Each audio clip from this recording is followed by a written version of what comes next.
Hola, ¿qué tal? Mi nombre es Carla David. Yo soy profesora de la Cátedra de Anatomía Humana en la Facultad de Odontología de la Universidad de los Andes. Y el tema que voy a presentar para ustedes está denominado Scope and Review, son las versiones del cáncer en la alternativa de investigación factible en tiempos de COVID-19.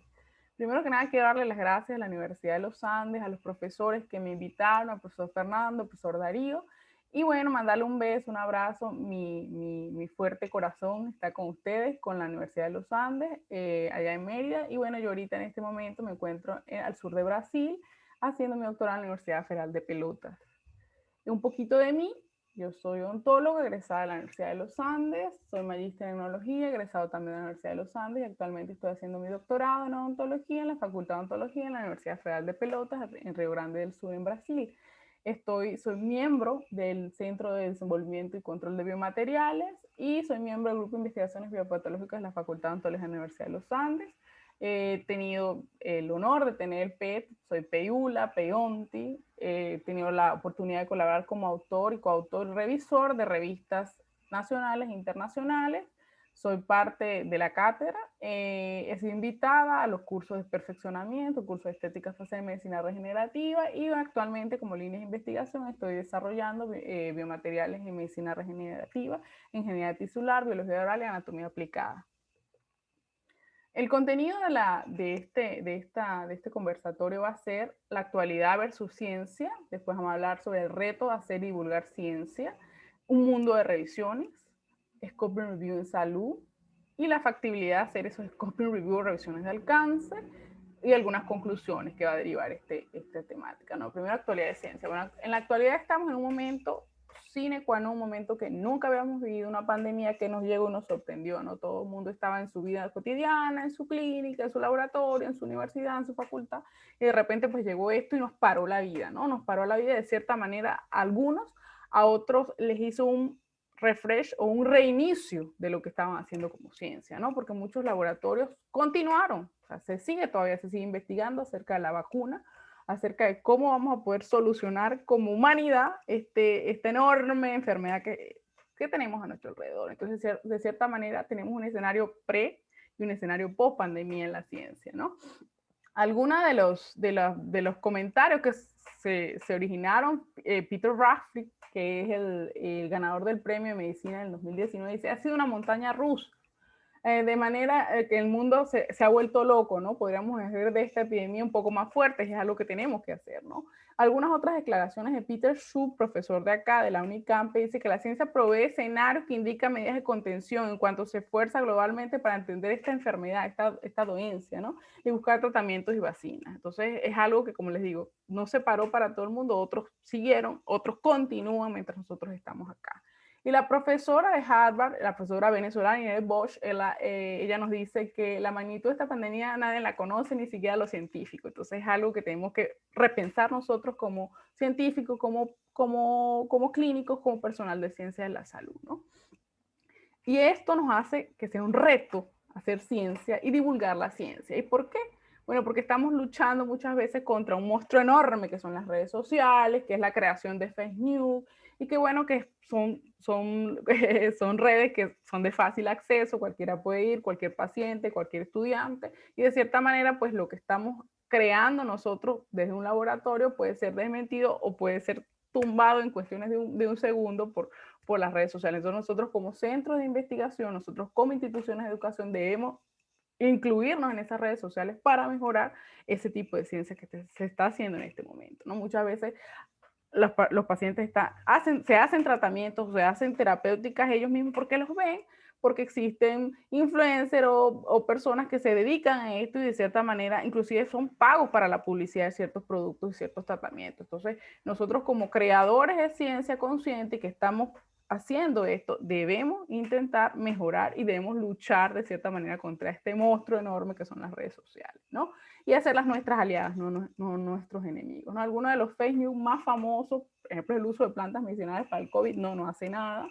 Que si tomar etanol, lejía previene el COVID, no hace nada, es extremadamente peligroso. Inclusive fue demostrado por la Organización Mundial de la Salud aquí, ahora en el 2020, que la hidrocloroquina no hace nada contra el COVID-19. Muchas personas estaban tomando, inclusive personas estaban difundiendo esto. Y en la ignorancia de nosotros con esta pandemia, pues muchas personas estaban creyendo que sí hacían y no hace nada, es algo que ya está declarado por la Organización Mundial de la Salud.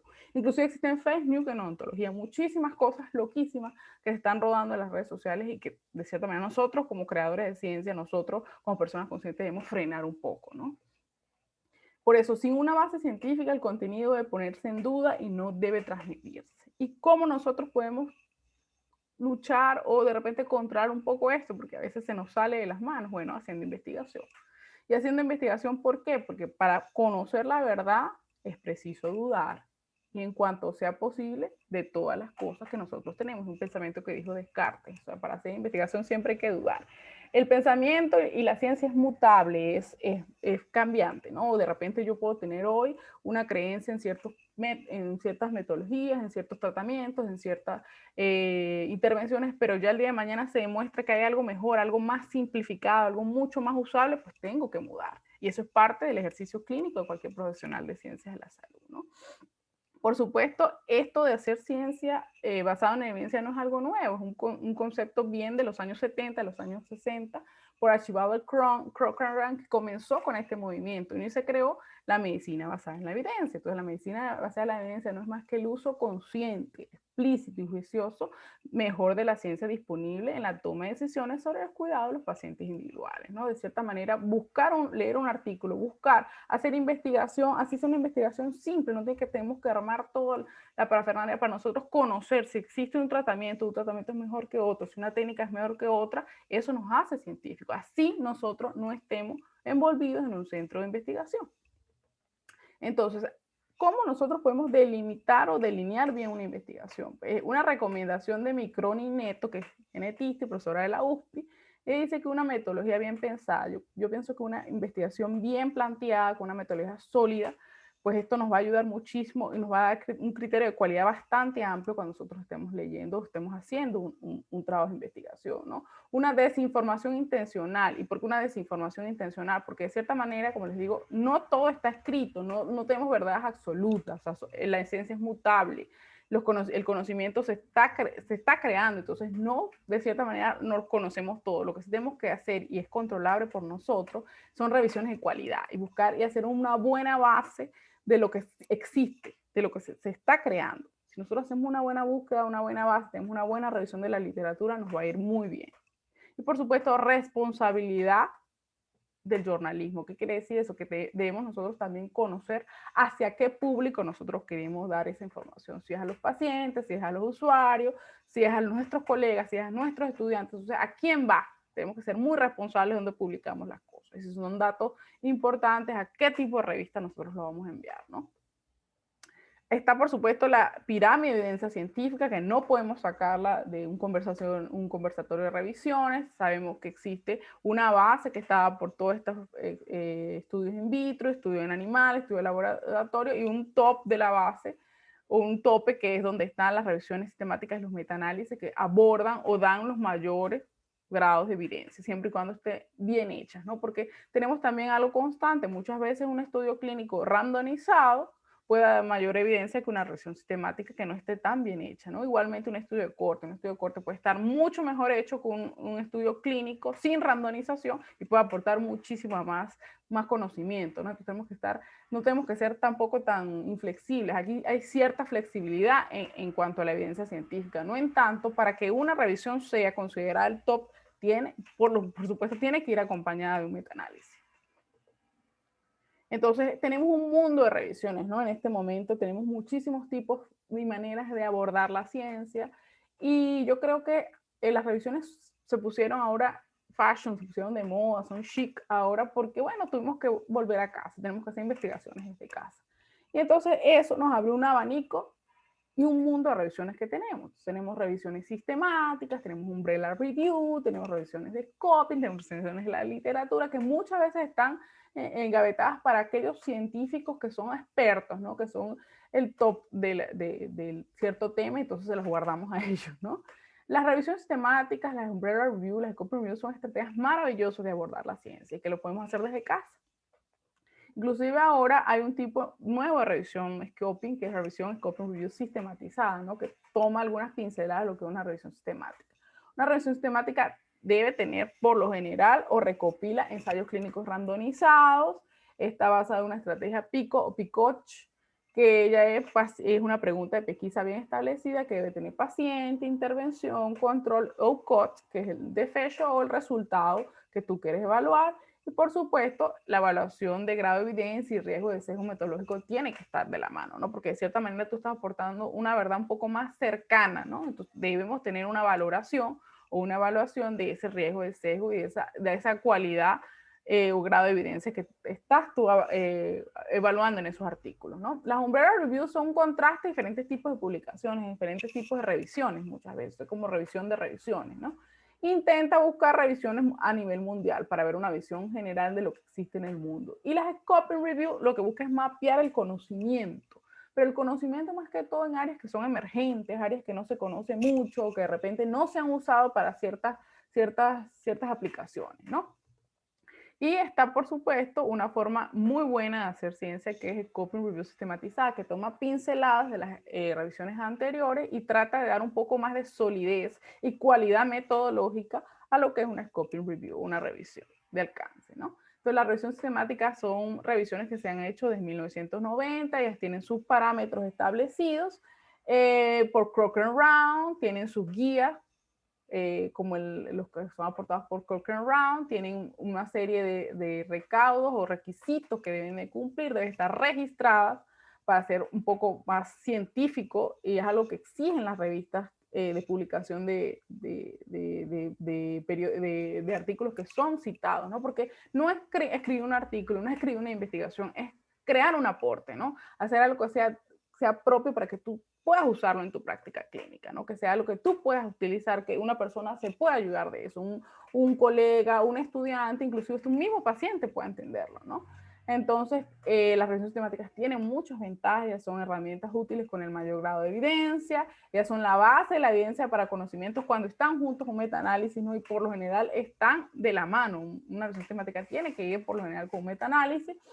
Por supuesto, ya nos ayuda a decidir entre productos, cuál es mejor el cemento A, el cemento B, medicamentos, el medicamento A sobre el medicamento B, y por supuesto, qué terapéutica es la técnica A versus la técnica B. O sea, qué técnica yo puedo hacer esta nueva técnica o mejor me quedo con la técnica tradicional. Nos permite crear guías prácticas y resúmenes de políticas de salud por ese grado tan alto que da que se acerca a la verdad, ¿no? Sin embargo, tiene limitaciones, ¿no? Y esas limitaciones son un alto nivel de rigor científico, más o menos puede tardar entre 0,5 a 2 años en realización, porque requiere de expertos, ¿no? Requiere habilidad de ejecutar, o sea, tiene que hacerse con un equipo grande, no tan grande, pero por lo menos más de 3, por lo menos unas 3 personas, requiere expertos en el contenido que conozcan de la temática y por supuesto estadísticos para hacer un buen metaanálisis, ¿no? Trico y Morales dicen que más o menos se llevan más de 1000 horas en realizar una buena revisión sistemática, ¿no? Y requiere presupuesto porque debemos tener acceso a bases de datos pagas para poder tener la mayor cantidad de artículos posibles y explorar muy bien las evidencias. Debemos tener acceso a bases que son pagas, bases como Scopus, Cochrane Round, Embase, etcétera, etcétera, ¿no?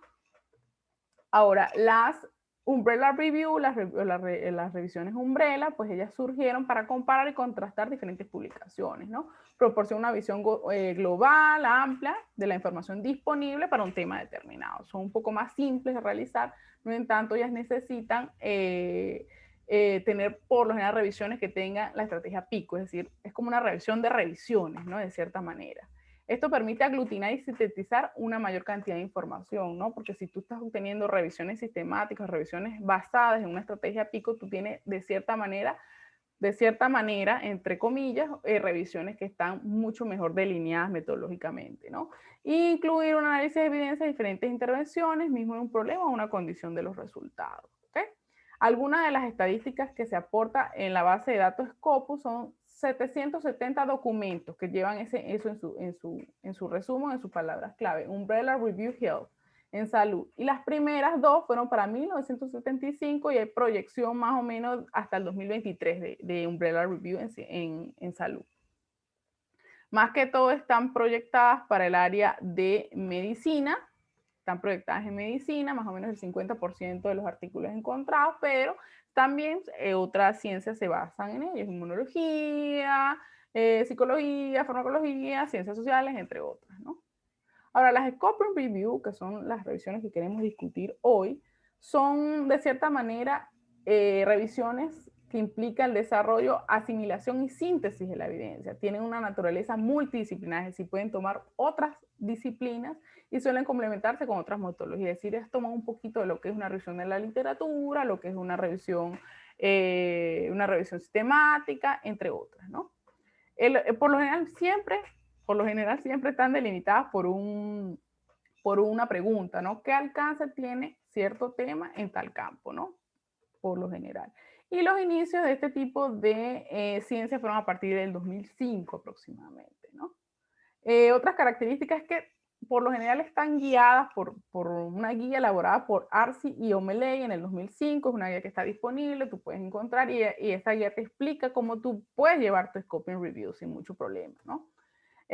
Últimamente se ha incrementado, claro, si tenemos una pandemia que es algo que nunca habíamos tenido, una condición sine qua non como es el COVID-19, pues muchos científicos tomaron este tipo de revisión como una revisión para estudiar cosas que ya teníamos, pero para enfocarlas en otra área diferente, como es este tipo de enfermedad, ¿no? Ella permite una visión general en campos emergentes, como yo le decía, campos que de repente no, o técnicas que no hemos usado en tal campo, queremos utilizar en otro, debido a la diversidad de artículos y métodos, ya hace difícil asesorar el cuerpo conocimiento existente. Entonces, ¿qué pasa acá? Que lo que pasa con la revisión sistemática es que generalmente ella va acompañada de un metaanálisis que tiene cierto grado de heterogeneidad que debe ser bajo. En el caso de la revisión de Scopus, puede tomar otras metodologías y agruparlas en diferentes subtipos, ¿no? Entonces, es un poco más general, es un poco más amplio y nos ayuda un poco más. Más o menos existe para la búsqueda de Scopus Review y Health y en salud, tenemos 5.759 artículos en Scopus. Esto fue una búsqueda hecha en noviembre de 2020, de los cuales las primeras, como ya les dije, fueron para el 2005 y hay proyección de 4 para el 2021, ¿sí? En el caso de lo que es el COVID, tenemos aproximadamente 129 artículos en Scopus, pues todos fueron para el 2020 y hay proyección de 2 para el 2021, el caso del COVID-19. Y por supuesto los países con mayor desenvolvimiento de este tipo de artículos o de investigación científica son el Reino Unido y los Estados Unidos. En odontología tenemos 73 documentos solamente de Scoping Review. Es algo nuevo para nosotros. Tenemos entonces los primeros artículos en el 2005 y tenemos aproximadamente 21 nuevos artículos para el 2020. Principalmente desarrollados por los Estados Unidos, el Reino Unido, Australia, Canadá y el Brasil. Estos fueron búsquedas en noviembre de 2020. Bueno, ¿cómo o cuándo, en qué momento nosotros podemos indicar este tipo de revisión o cuándo nosotros nos podemos atrever a hacer este tipo de revisión? Primero que nada, para identificar tipos de evidencias disponibles en determinado campo, es decir, vamos a ver qué tenemos en cierto tema, ¿ok?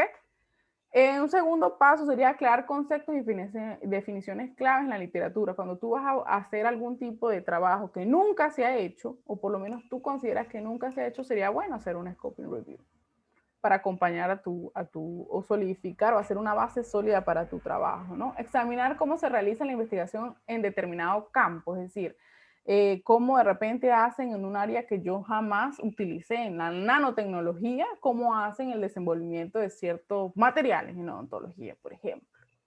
Identificar características y factores claves relacionados, es decir, cómo yo puedo unir dos tipos de ciencia, algo química con odontología o química con medicina, bioquímica con medicina, de repente cosas que no, pues generalmente nosotros pensamos que no tienen relación, pero sí la tienen, o antropología y odontología, etcétera, etcétera.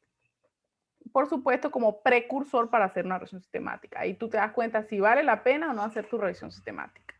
Si no, pues lo dejamos como una revisión de Scopus, una revisión de alcance o una scoping review.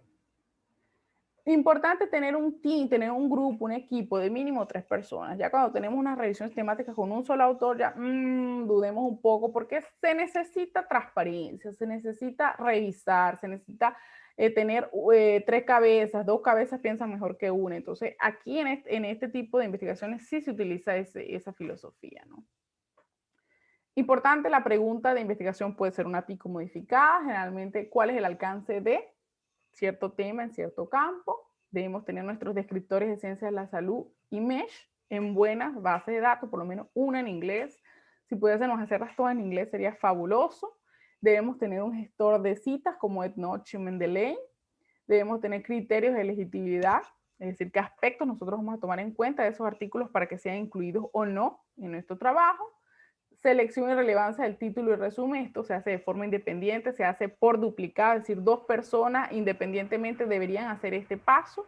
Y analizar los resultados, debemos analizar muy bien los resultados y evaluar lo que es la cualidad metodológica de los artículos que estamos usando.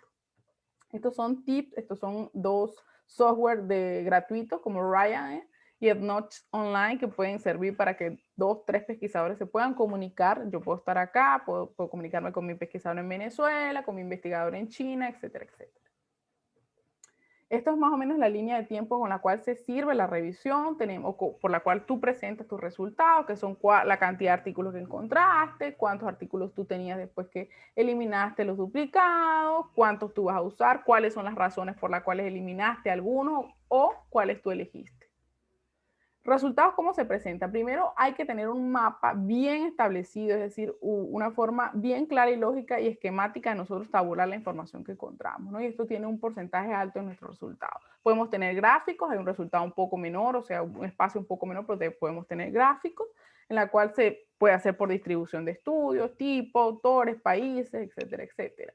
Debe incluir una discusión a profundidad y esto es el aporte que va a dar este tipo de trabajo y por supuesto las limitaciones que tiene y debe ir acompañado o deberíamos acompañarlo con cuál es la cualidad metodológica, cuál es la valoración de los autores para la cualidad metodológica. Y bueno, sugerencias, ¿no? De aquí puede derivar muchísimas otras investigaciones y podemos sugerir en estos resultados.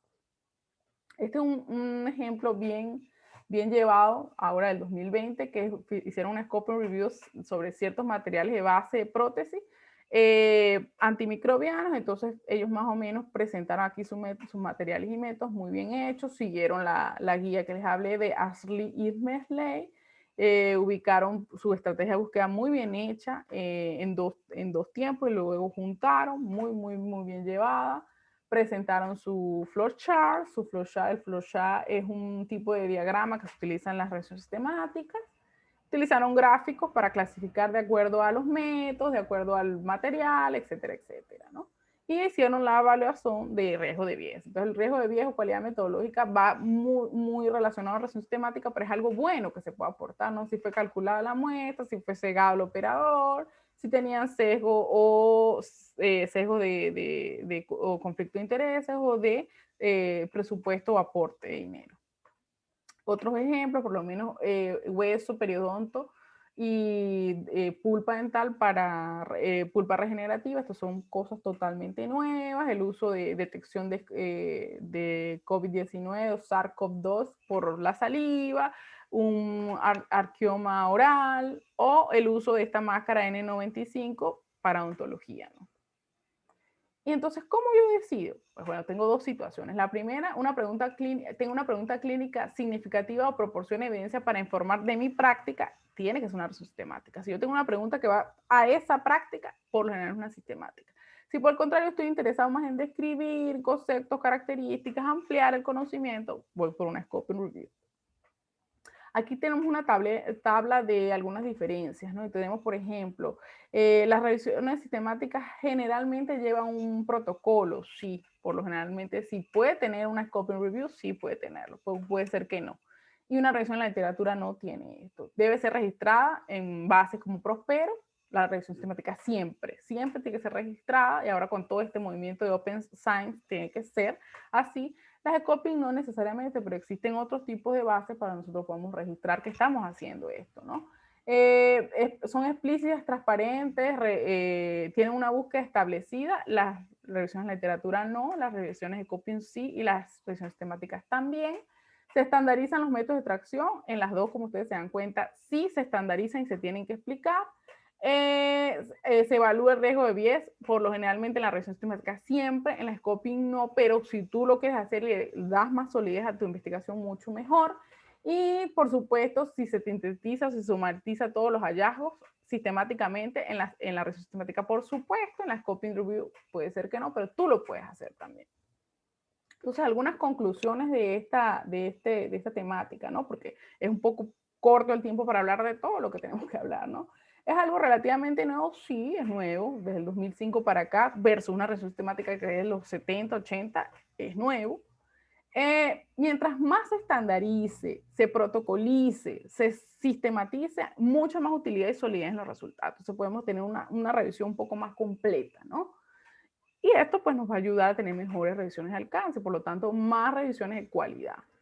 Y una orientación clara disponible sobre si realizar una revisión de alcance o una revisión sistemática, habrá menos revisiones con indicaciones inapropiadas, es decir, habrá menos material que forme literatura cinza, literatura gris, que no es citado. ¿Ok? Bueno, muchísimas gracias. Aquí están mis redes sociales, cualquier cosa que necesiten. Como ya les dije, les mando un saludo enorme, grande. Un beso para ustedes, feliz Navidad y buen día para todos. Mis referencias y hasta luego.